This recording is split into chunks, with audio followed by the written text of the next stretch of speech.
আমার প্রোফাইলে একটাও নেল রিমুভের ভিডিও নেই, তো ওই জন্য আমি আজকে একটা নেল রিমুভের ভিডিও নিয়ে চলে এসেছি। তো সবসময় দেখবে নেল আর্টিস্টরা বারণ করে বাড়িতে নেল টেনে টেনে তোলাটা। তার কারণ একটাই, তারাও যেটা বলে আমিও সেটাই বলবো, যে নিজের যে রিয়েল নেলটা থাকে সেটা অনেকটা ক্ষতি হয়ে যায়। তার জন্য নেল নিজে নিজে টেনে টেনে তোলা একদমই উচিত না।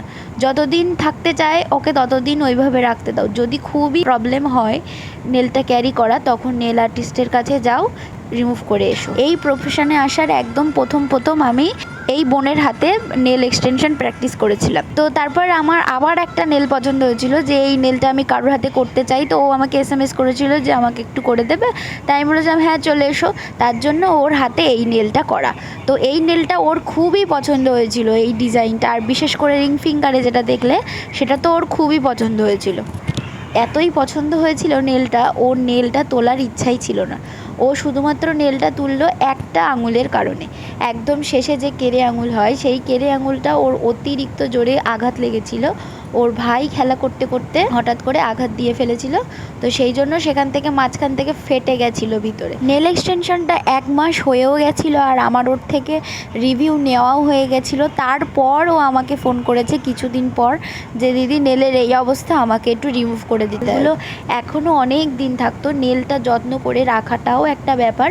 ও সত্যিই অনেক দিন যত্ন করে নেলটা রেখে দেয়। তো সেই জন্য ওর নেলগুলো খুব সুন্দর ছিল, ওর তুলতে মায়াও লাগছিল। নেলটা তোলার একদম ইচ্ছা ছিল না, কিন্তু দেখো যেটা আমি আস্তে আস্তে তোলার চেষ্টা করছি, এই নেলটাতেই ওর খুব জোরে আঘাত লেগেছিল, যার জন্য মাঝখান থেকে ফেটেও গেছিলো। ওই জন্য যাতে ওর ব্যথা না লাগে আমি আস্তে আস্তে ধৈর্য ধরে ধরে আস্তে আস্তে তুলছিলাম। তারপর আমি একটু হাত দিয়ে চেষ্টা করলাম যেদিকে ফেটে যায় তার অপোজিট সাইড থেকে তোলার, যাতে ওর নেলে কোনো কষ্ট না হয়। তারপরে এই দেখো নেলের অবস্থা এই যে আমি দেখাচ্ছি, মাঝখান থেকে ফেটে গেছে। বেশি জোরে তো প্রেশার দিতে পারছি না, ব্লিডিং হচ্ছিল।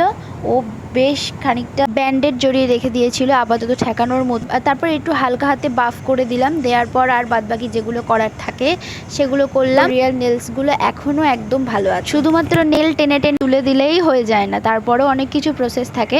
সেগুলো না করলে পরক্ষণে যখন আবার নেল এক্সটেনশন করতে যাবে তখন নেল জ্বালা করবে, ফাঙ্গাস হবে। তখন কি দোষ হয়ে যায় যে নেল আর্টিস্ট ভুল বা খারাপ প্রোডাক্ট দিয়ে নেল করে গাদা গাদা টাকা নিয়ে। আজকের ভিডিওটা এই পর্যন্তই। ভালো লাগলে লাইক করে দিও।